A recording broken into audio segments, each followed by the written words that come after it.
Hello, YouTube. So, welcome to my channel. My name is Christabel. I just wanted to talk about life as a woman of trans experience in South Africa. Now, I've made 2 other videos before just about South Africa and being transgender, so you can definitely check those out.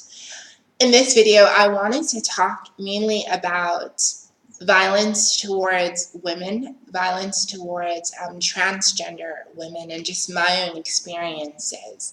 Yes, we have incredible laws in South Africa. South Africa is such a liberal country, and as a woman of trans experience, I'm so grateful to live here. But that does not mean that we do not have acts of violence.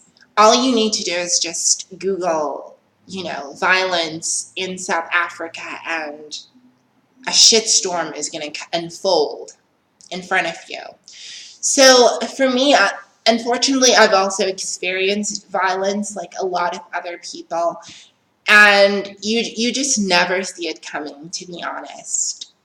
I remember, so what had happened to me was I was walking to work. I'm fortunate enough to live close to work. It's about 2 kilometers away, so it just takes me about 30 minutes to get to work. And it was early in the morning. It was about 6 in the morning, and I was walking. And I remember as I was walking, I passed a group of Jehovah's Witnesses, and it was just interesting to see. I was just kind of like, damn, girl, 6 in the morning, even Jesus is asleep. But, you do you, boo. You keep on witnessing. So I just greeted them. I was like, Monweni, hello, hello. I just said hi to them, and I continued walking. Now, as I was walking, I saw this car. It sort of swerves, and then it stops in front of me.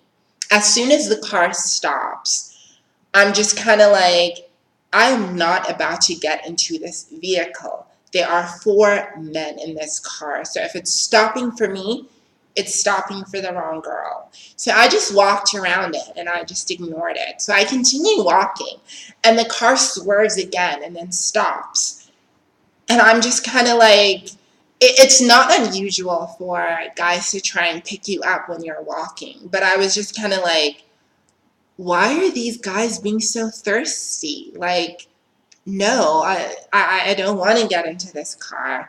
So I just look at this car, and at that point, 2 men jump out of the car. All I remember was them running towards me. And before I even knew it, I started screaming.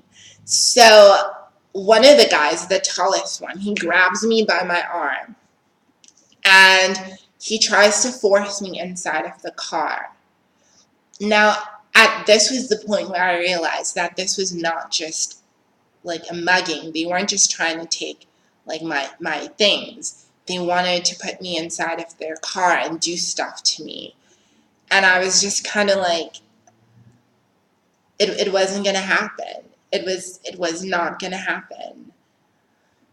I threw myself to the ground, and I started kicking these guys. So I'm kicking and I'm screaming, and I just had it in my mind that if these guys put me into their car, I'm not going to make it out alive. Rather they kill me on the spot than put me in the car. Look, if you ever find yourself in that type of situation, when you're being forced into a vehicle, do not allow these people to take you to the second destination. You will not live. So I started kicking and screaming, and one of the guys, he just started stabbing me. I think he thought that it would pacify me in some way, but I was just kind of like, rather I die here, because I wanted my family to know, should I die, that I fought for my life. You know what I mean? I wanted them to know that at least I was fighting back. Legit, I wanted that, when they find my body and they do the autopsy report, that in capital letters, in bold with exclamation marks. They write, yup, there was a struggle, exclamation mark, exclamation mark, exclamation mark. My mother needs to know that I fought for my life. So as I was screaming and kicking these guys, thank God, literally, the Jehovah's Witnesses that I had greeted previously, they came running and screaming. And as they came running, the guys just jumped back into the car with my bag. And like that, they were gone. So obviously everybody surrounded me and everybody was very worried and freaking out. We contacted the police.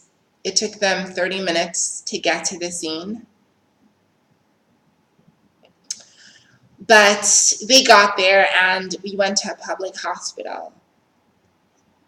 And the thing is, like, sometimes I think about that experience and I realize that if these guys had put me into their car and realized that I was a transgender, it was going to be another level of violence towards me. Yes, I mean, even if I was a genetic girl and they put me in the car, yes, I was going to get raped. Yes, I was going to get killed and all of these things. But it's just, it's real out here in these streets, guys. It really is real out here. And it's important that we're all vigilant and we take good care of ourselves. You don't have to live in fear. You really don't. But you do have to be vigilant and aware of your surroundings. Look, I always thought that I was invincible. I thought that nothing and no one could ever hurt me. But we're all human. And your life is so important. Your life is so valuable. As transgender women, we sometimes act as though we want to die. And I've seen it so many times, just with myself and with my friends, this complete disregard for life and safety because we're so broken and we're so hurting. But believe me when I say this, somebody out there loves your ass. You're so important. Do not go down with a fight, without a fight. Go down with a fight. Just take care of yourself and know that these things happen, but we are stronger than that. We're some tough ass bitches. We were made to be brave. You really are. I love you. Take care of yourself and thank you so much for watching.